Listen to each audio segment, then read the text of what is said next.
बघा साधूची वृत्ती कशी असते तर एकोहम बहुश्याम, म्हणजे एकच परमात्मा बहुरूपाने नटलेला आहे. आणि म्हणून साधूची वृत्ती कशी झालेली असते तर स्थिर झालेली असते सगळ्यांच्या प्रती. कोणाच्याबद्दल राग द्वेष वगैरे ते कधी मानत नाही. का तर सर्व घटी राम आणि देहादेही एक, म्हणजे सर्व घटामध्ये राम आहे अशी त्यांची अंतःकरणाची स्थिती झालेली असते. त्यांचा देह जो असतो तो त्यांचे पंचकोश असतात. आपले पंचकोश आहे, अन्नमय कोश आहे, मनोमय कोश आहे, प्राणमय कोश आहे, विज्ञानमय कोश आहे आणि आनंदमय कोश आहे. या सर्व कोशांच्या पलीकडे गेलेली अवस्था असते साधूंची. स्थूल सूक्ष्म कारण महाकारण ज्ञान कैवल्य या संपूर्ण देहाचा निराश केल्यानंतर ही प्रत्येकाची वृत्ती अशी होते. प्रत्येकाची. साधूची म्हणजे काय, साधूच्या रस्त्यामध्ये जो चालतो त्याला त्याचा संपूर्ण ज्या क्रियेतून अभ्यास होतो त्याची यात्रा जी आहे ती अंतर्यामी यात्रा असतो. तो आतमध्ये बरोबर चालत असतो. आपल्या अंतःकरणामध्ये जे काय भाव उमटतात भगवंताच्याबद्दल ते भाव त्याच्याकडे तयार झाल्यामुळे प्रत्येक घटाघटामध्ये त्याला राम दिसायला सुरुवात होतो. आणि ते साधूच्या अंतःकरणाचा भाव आहे. साधूच्या अंतःकरणाचा भाव येतो आणि तो भाव झाल्यामुळे साधूला सगळीकडे घटाघटामध्ये तो राम दिसायला सुरुवात होतो. आणि त्याच्याबद्दल विवरण इथं दिलेलं आहे. आता जे काय आपल्याला सांगितलं हरिभक्तपरायण भगवान पाटील महाराज, आता तेच विवरण मी तुम्हाला साधूच्या अंतःकरणाची अवस्था कशी झालेली असते हे रामदास स्वामींनी उत्तम प्रकारे लिहिलं आहे की सगळे घटाघटामध्ये तो परमात्मा भरलेला आहे. म्हणून त्याने लिहिलं तेने विन कार्य न चले. जो अंतरात्मा आहे सगळ्यांचा तो अंतरात्मा एकच आहे. एक जीवात्मा, शिवात्मा, सर्वात्मा आणि विश्वात्मा, म्हणजे जीवाला चालवणारा जीवात्मा. आणि जीवच आपल्या आतमध्ये शिवस्वरूपाशी एकरूप होतो. आणि सर्वांना चालवणारा सर्वात्मा आहे आणि विश्वाला चालवणारा विश्वात्मा आहे. तेने विन कार्य न चले, पडिले पर्ण तेही न हले. त्या अंतरात्म्याशिवाय कुठलंच कार्य चालत नाही. एखादा पान जरी खाली पडला तरी पानाला पण जागेवरनं हलण्याची सत्ता त्या परमात्म्याची घ्यावं लागतो. तेने विन कार्य न चले, पडले पर्ण तेही न हले. तेने विन अवघे त्रिलोकीची चाले जायचे नाही. म्हणजे तीन लोकांना चालवणारा तो अंतरीचा अंतरात्मा एकच आहे. तो अंतरात्मा सगळ्यांचा, बघा सगळ्यांचा अंतरात्मा तो आहे. आणि म्हणून साधूची बुद्धी तशी झालेली असते. साधू तो अंतरात्मा प्रत्येक जीवामध्ये बघत असतो. तो अंतरात्मा सगळ्यांचा, देव दानव मानवांचा, बघा देवांचा पण तोच आहे, दानवांकडे पण तो होता, मानवाकडे पण तोच आहे. चत्वार खानी चत्वार वाणींचा प्रवर्तक. काय लिहिलं आहे, चत्वार खानी, अंडज स्वेदज जारज उद्भिज, या चारही खाण्यांमध्ये तो परमात्मा आहे. तो अंतरीचा अंतरात्मा सगळ्यांना चालवतो. चत्वार खानी चत्वार वाणींचा प्रवर्तक. तो एकलाच सर्व घटी. काय लिहिलं आहे, एकलाच आहे, एकटाच येतो.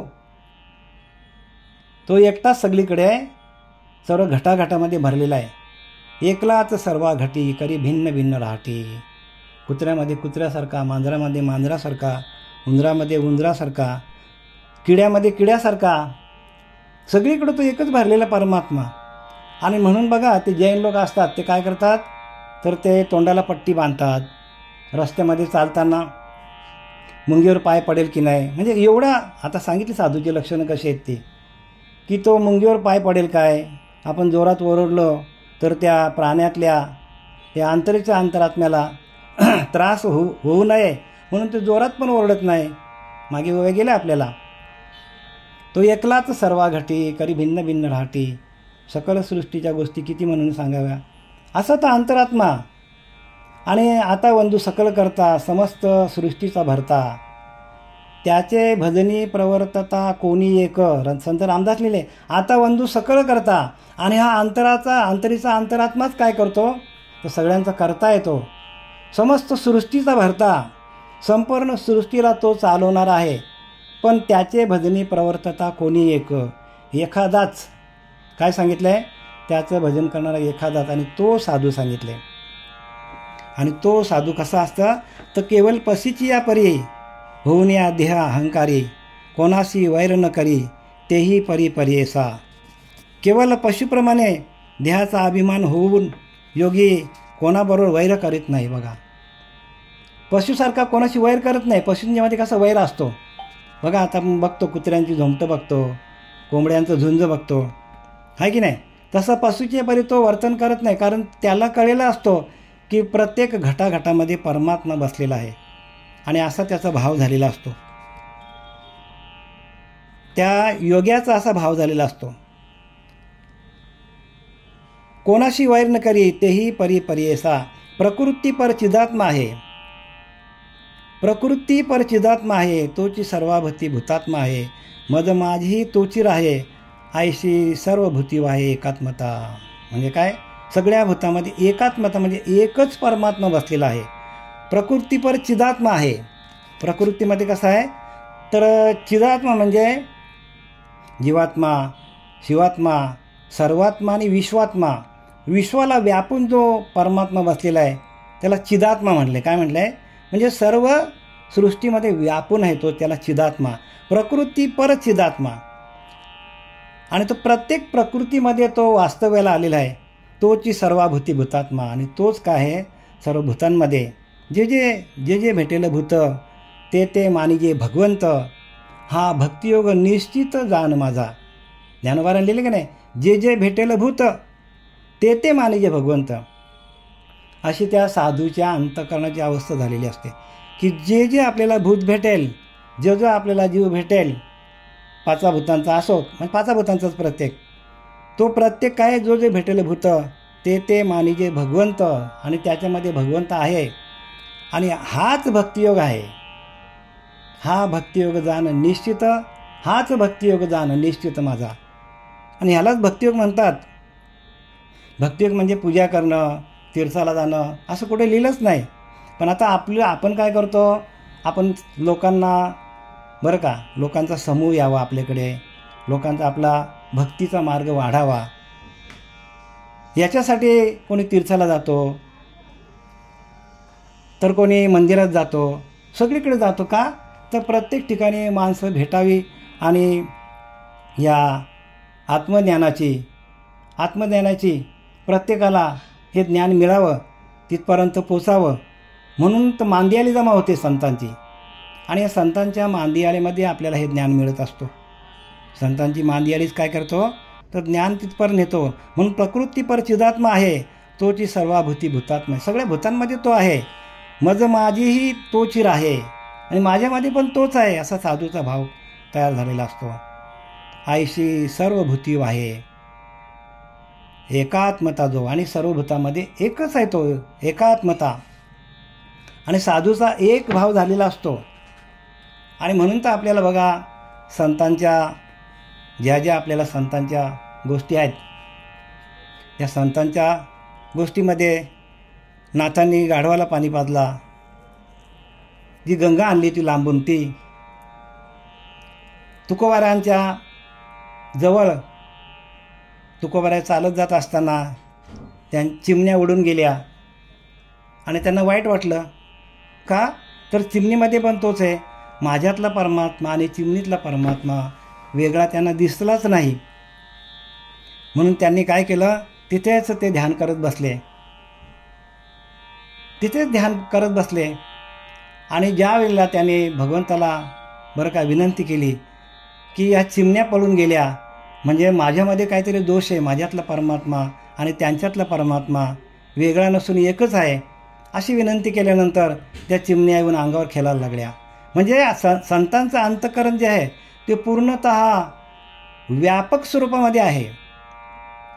लिहिलं की नाही? विश्वव्यापक तुची होशी, ब्रह्मा विष्णू व्योमिकेशी, धरिला वेश मानुषी, भक्तजन तारावया. ब्रह्मा विष्णू व्योमिकेशी, ब्रह्मा अवतार घेऊन आले, विष्णू अवतार घेऊन आले. पण या सगळ्यांमध्ये हे सगळे जे अवतार आहेत हे एका कुठे दिसतात, एका सद्गुरूंकडे दिसतात किंवा एका संताकडे दिसतात. म्हणून लिहिले काय की ब्रह्मा विष्णू भूमिकेशी धरेला वेश मानुषी भक्तजन तारावया. आपण बोलतो नाही का, गुरुर ब्रह्मा, गुरुर विष्णू, गुरुर देव महेश्वरा. सद्गुरू साक्षी आत परब्रह्म. तो साक्षी आतमध्ये आहे. सद्गुरू कुठे आहे? आपल्या साक्षी आतमध्ये बसलेला आहे, साक्षात बसलेला तो आपल्या आतमध्ये. आणि त्या गुरुची आपण जर उत्तम प्रकारे सेवा केली, त्या गुरुचं ज्ञान जर आपण घेतलं, तर आपल्याकडं अंतरीचा भाव या संतांसारखा होऊ शकतो. आणि म्हणून संततेची देव लिहिले. संतच देव आहेत. संततेची देव निमित्त त्या प्रतिमा निमित्ताला आहेत. त्याशी कोण इतर कोणाशी करावे वैर. सर्वभूती मीची साचार निरंतर निजात्मा. त्याशी कोण इतर कोणाशी करावे वैर. मग आता जर हा साधू जो आहे, हा योगी जो आहे, तो एक त्या संपूर्ण विश्वामध्ये व्यापक स्वरूपामध्ये भरल्यानंतर त्याशी इतर कोण आहेत? मग कोणाशी करावे वैर. इतर कोणाशी वैर करणार तो? तर सगळीकडे परमात्मा भरलेला आहे असा त्याचा अंतःकरणीचा भाव झाल्यानंतर कोणाशी करावे वैर कोणाशी करणार आपण? ऐशी सर्वाभूती वाहे एकात सर्वभूती मीच साचार. म्हणजे सगळीकडे मीच भरलेला आहे असा भाव होतो साधूचा. म्हणून लिहिले, हे विश्वची माझे घर, ऐशी मती जायांची स्थिर. किंबहुना चर अनचर आपणच झाला. ज्ञानोबारा सांगतात, हे विश्वची माझे घर, ऐशी मती जायांची स्थिर. किंबहुना चर अनचर आपणच झाला. चराचरामध्ये मीच व्यापक झालो आहे अशा साधूच्या अंतःकरणीचा भाव तयार होतो. मग अशा साधूला वैर कोणाशी असणार? कोणाशीच वैर नाही. कोणाशीच वैर करत नाही साधू. कोणालाच वाईट बोलत नाही. त्याशी कोण इतर कोणाशी करावे वैर. सर्वभूती मीची साचार निरंतर निजात्मा. माझ्याकडे जो अंतरात्मा आहे तोच त्या प्राण्यांमध्ये आहे, तोच त्या पशूंमध्ये आहे असा त्याचा भाव तयार होतो. एक आत्मा सर्वभूतांत येचे आरतीचा दृष्टांत. सये सांगे श्रीकृष्णनाथ श्रोता सावचित उद्धव. काय सांगले? एक आत्मा सर्वभूतांत येचीचा अर्थ दृष्टांत. आता पुढे आपल्याला सगळीकडे एकच परमात्मा भरलेला आहे. याच्यासाठी नाथराय आपल्याला पुढे दृष्टांत देत आहेत. आणि ते दृष्टांत आपल्याला सहस्त्र घटी भरल्या जळ. बिंबे एकची चंद्रमंडळ. तेवे निजात्मा एक केवल भूती सकळ भूतात्मा. सहस्त्र घटी भरल्या जळ दृष्टांत दिला आपल्याला की 100 घटामध्ये आपण पाणी भरलं. 100 घटामध्ये आपण पाणी भरलं चंद्राच्या प्रकाशामध्ये, तर चंद्राचं प्रतिबिंब प्रत्येक 100 घटामध्ये आपल्याला दिसतो. प्रतिबिंब दिसतो, पण बिंब किती आहे? बिंब एकच आहे. बिंब किती आहे? चंद्र एकच आहे. चंद्र अनेक आहेत का? चंद्र अनेक नाही, चंद्र एकच आहे. पण घटामध्ये पाणी असल्यामुळे त्याचं प्रतिबिंब आपल्याला 100च्या 100 दिसतात घटामध्ये. तसं परमात्मा एकच आहे, पण प्रत्येक घट म्हणजे गणाधीश ईश सर्वा गुणाचा लिहिले की नाही. म्हणजे ह्या गणामध्ये बसलेल्या, या प्रत्येक घटामध्ये बसलेल्या, देहरूपी घटामध्ये बसलेला प्रत्येकाचा जो अंतरात्मा आहे तो एकच आहे. म्हणून मी तुम्हाला सुरुवातीला सांगितलं, जीवात्मा, शिवात्मा, सर्वात्मा आणि विश्वात्मा. सर्वांना चालवणारा सर्वात्मा, विश्वाला चालवणारा विश्वात्मा. अवघे मिळून एकच आत्मा आहे, वेगळा नाही. अवघे मिळून एकच आत्मा, एकच आहे तो. म्हणून सहस्त्र घटी भरल्या जळ. बिंबे एकची चंद्रमंडळ. चंद्रमंडलामध्ये चंद्राचं एकच आहे, बिंब एकच आहे, पण प्रतिबिंब अनेक दिसतात. तेवे निजात्मा एक केवल भूती सकळ भूतात्मा. तेवे निजात्मा एक. तसा प्रत्येकाच्या आतमध्ये असलेला निज स्वरूप, प्रत्येकाचा स्वरूप एकच आहे, निजात्मा म्हणजे निज स्वरूप, प्रत्येकाचा स्वरूप एकच आहे. भूती सकळ भूतात्मा, भूती सकळ भूतात्मा, देखशी भूताकृती भिन्ना, त्याही परमकारणी अभिन्ना, जेवी अलंकारी सुवर्णा, आकारही जाण भिन्नत्व नाही. देखशी भूताकृती भिन्ना, जरी भूत आपल्याला अनेक भिन्न भिन्न प्रकृतीने असली, आपल्याला पक्षी दिसतात बघा, अनेक प्रकारचे पक्षी जगामध्ये, अनेक प्रकारचे प्राणी आहेत जगामध्ये, अनेक प्रकारची झाडं आहेत, पण ती बनल्यात कशापासून? तर पंचमहाभूतांपासूनच बनलेली आहे. कशापासून बनलेले आहेत? देखशी भूताकृती भिन्ना, भिन्न भिन्न बनलेले आहेत. अनेक प्रकारचे प्राणी आहेत, अनेक प्रकारची झाडं आहेत, पण ती बनल्यात कशातनं? तर त्या भूतांपासूनच बनलेले, पंचभूतांपासून. त्याही परमकरणे पण ती सगळी जी भूतात्मा आहेत ते सगळं कशातनं बनलेलं आहे? ते एका आत्मस्वरूप, आत्मतत्वातून बनलेले आहेत. आणि आत्मतत्व कसं आहे? अभिन्न आहे, एकच आहे. जरी आपल्याला भूत भिन्न दिसली तरी त्यांना चालवणारा जो परमात्मा आहे तो अभिन्न एकच आहे. मी म्हटलं की नाही, सर्वा घटी राम देहादेही एक.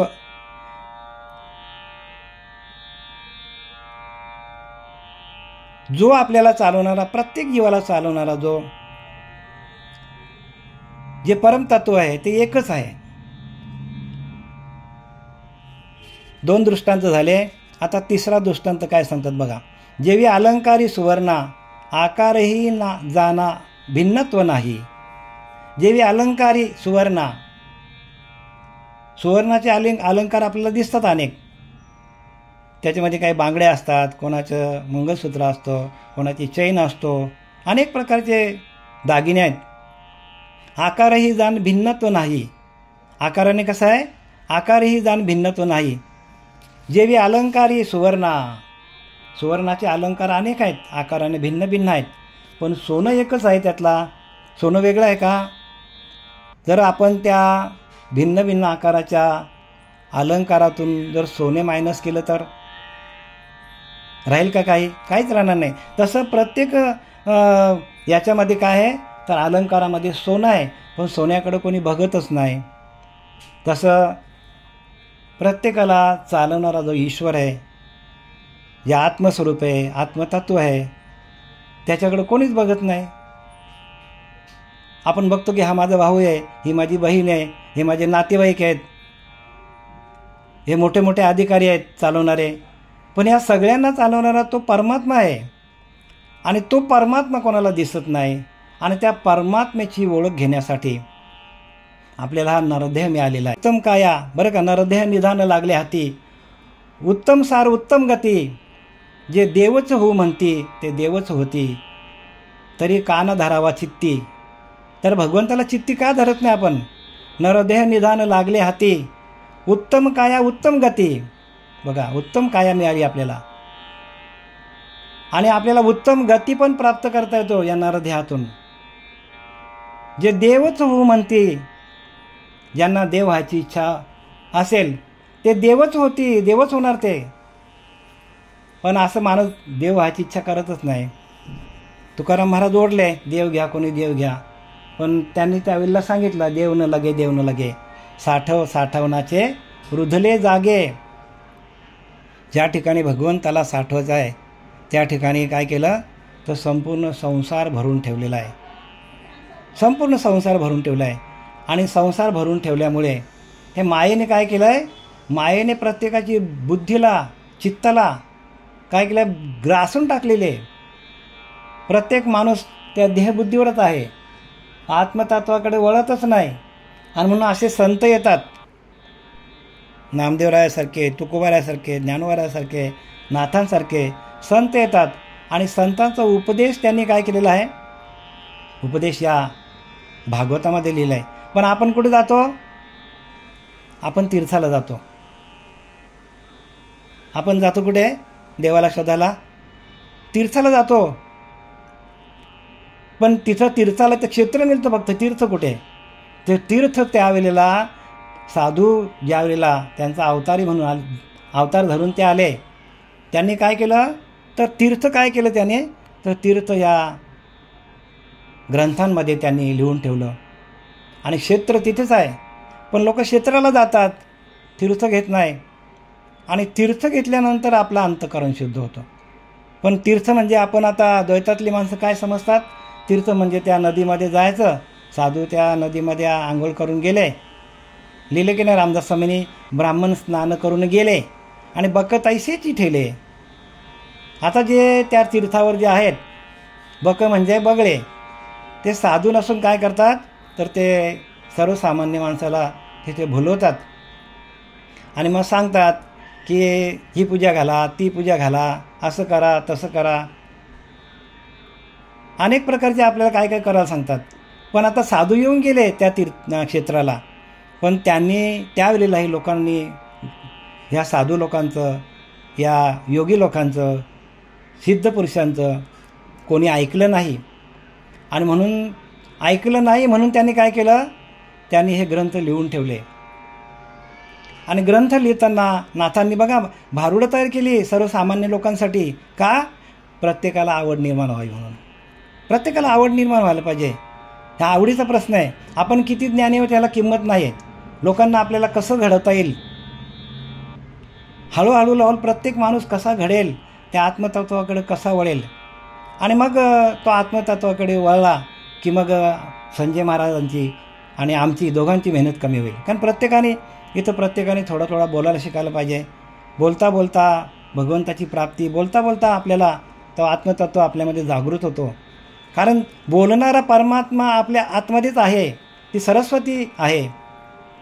आणि ती सरस्वती आपल्या जिभेवर येतो. काय करते? सरस्वती आपल्या जिभेवर येऊन बोलते. आपण थोडा बोलत असतो याच्यामध्ये.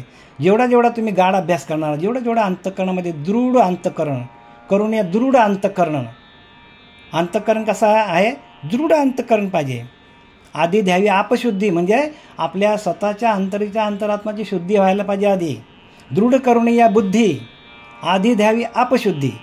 लिहिले की नाही रामदास स्वामी, दृढ करून या बुद्धी. दृढ म्हणजे त्या भगवंताच्या तत्वाशी एकरूप होणं. हम ब्रह्मास्मी या वाक्याचा बोध व्हायला पाहिजे. आणि बोधातून हे ज्ञान आहे. दृढ करून या आपबुद्धी, दृढ करून या बुद्धी, आधी द्यावी आपशुद्धी. आधी आपल्या अंतःकरणाची शुद्धी आपल्याला करता यायला पाहिजे. तेने लागे समाधी, अकस्मात समाधी लागून जातो. पण दृढ करून या बुद्धी दृढ असली पाहिजे. माऊली लिहिले की नाही की बुद्धी निश्चय आत्मज्ञान. बुद्धीचा असा निश्चय व्हायला पाहिजे की ते आत्मस्वरूप मीच आहे. बरंच काही प्रमाण त्याच्यामध्ये, पण ती प्रमाणं तुमच्या जिभेवर कधी येतील तर जेव्हा तुम्ही ध्यान कराल. ध्यानातून तुमच्या पूर्णपणे तुमच्या देहाचा निराश होईल. संपूर्ण देहाचा निराश व्हायला पाहिजे, म्हणजे देहाचा विसर व्हायला पाहिजे. आणि देहाचा विसर पडल्यानंतर आपल्याला या परमात्म स्वरूपाचे आपल्याला ज्ञान होतो.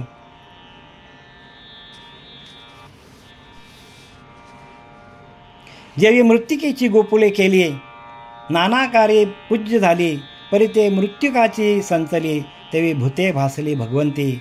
बघा साधूची वृत्ती कशी झालेली आहे, तर त्यांनी कसा दृष्टांत मांडला आहे. जेवी मृत्तिकेची गोपुले केली, सगळी मंदिरं वगैरे दिसतात आपल्याला, ती कशापासून तयार झालेली आहे तर मृत्तिकेपासून, मातीपासून तयार झालेली आहे. पण आपली दृष्टी काय बघते? त्या मंदिराकडे बघते. मंदिर किती छान आहे, पण मंदिर कशापासून बनलं आहे तर त्या मातीपासून बनलेलं आहे. तसा आपण कशापासून बनलेलं आहोत तर आपण त्या आत्मतत्वापासून बनलेलो आहोत.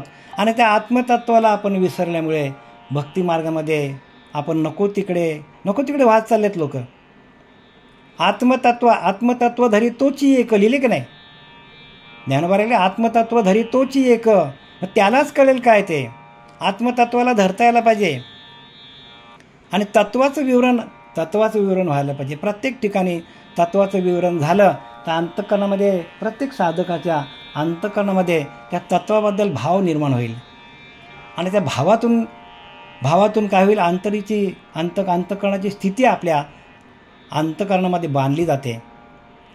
आणि मग अंतःकरणाची स्थिती जर रात्रंदिवस त्याचं भजन चालू झालं, भजन चालू व्हायला पाहिजे. भजन महत्त्वाचं आहे. प्रत्येकाने भजन करा. आपले गुरुवर संजय महाराज त्यांनी आम्हाला भजन करायला शिकवलं. आणि भजनाच्या माध्यमातूनही सगळं ज्ञान झालं.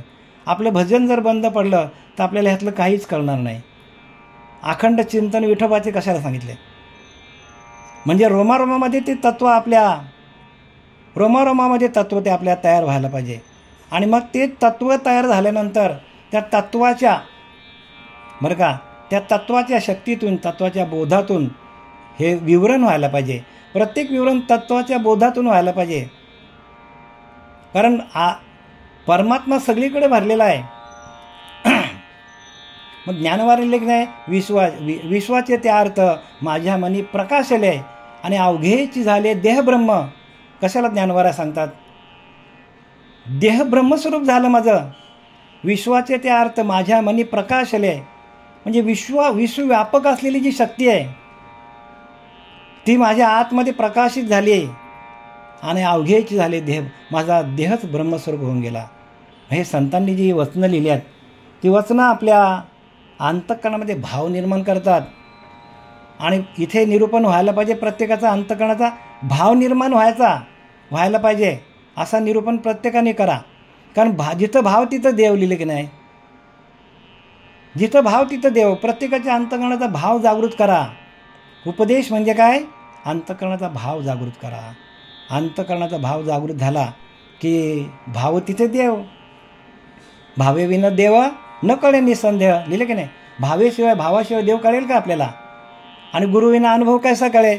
मग भाव येण्यासाठी गुरूंची सेवा करायला पाहिजे.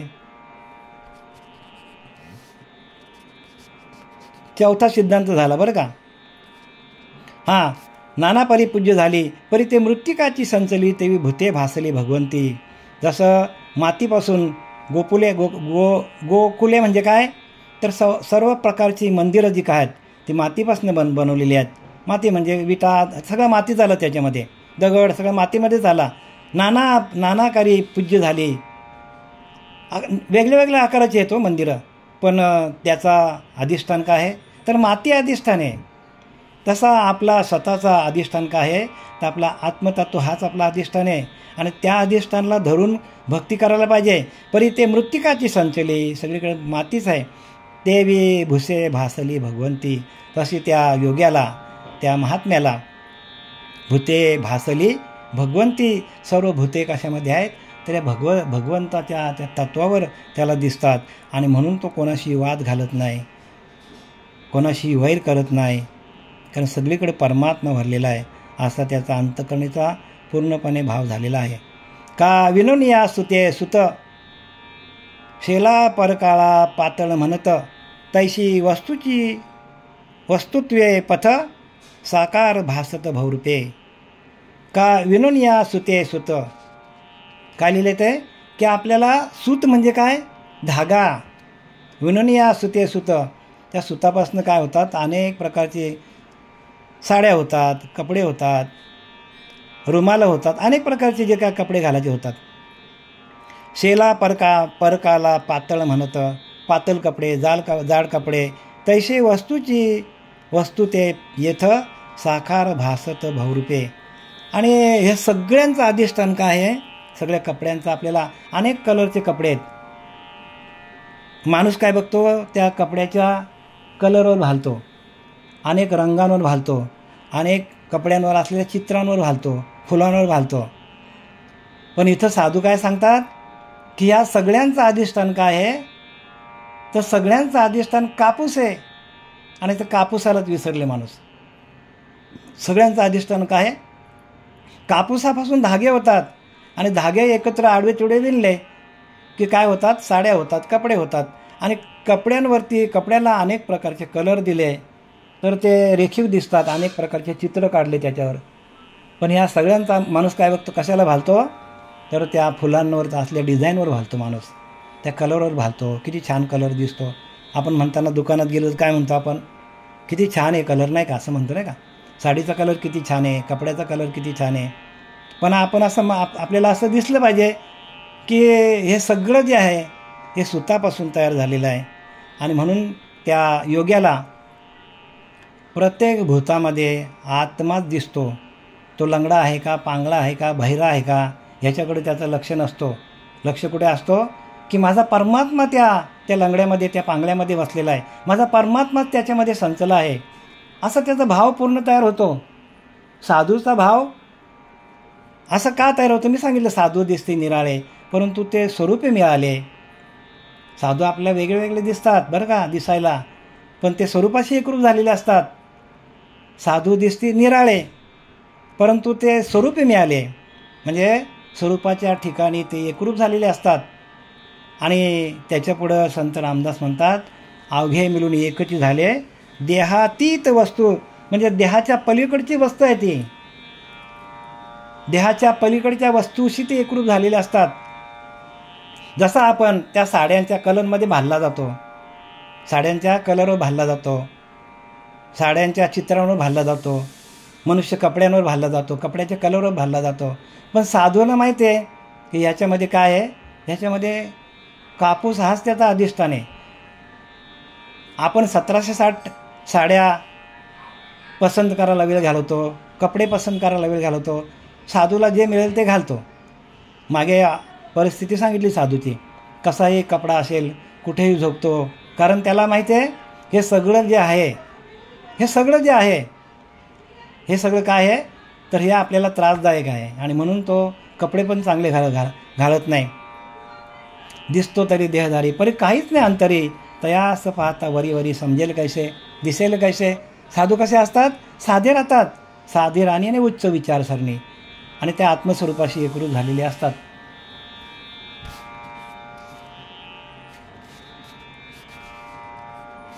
तैशी वस्तूची वस्तुत्व येथ साकार भासत बहुरूपे. जे काही वस्तू आहे ती कशापासून झालेली आहे तर एका सुतापासून तयार झालेलं आहे. एवं साकार निराकार उभयता ब्रह्मची साचार, ऐसा ज्याचा ज्ञान निर्धार त्याचा आहार तू ऐक. एवं साकार निराकार म्हणजे सगुण निर्गुण एकू गोविंद रे. सगुण म्हणजे पण गोविंद आहे, आणि सगुणाला चालवणारा निर्गुण पण गोविंद आहे.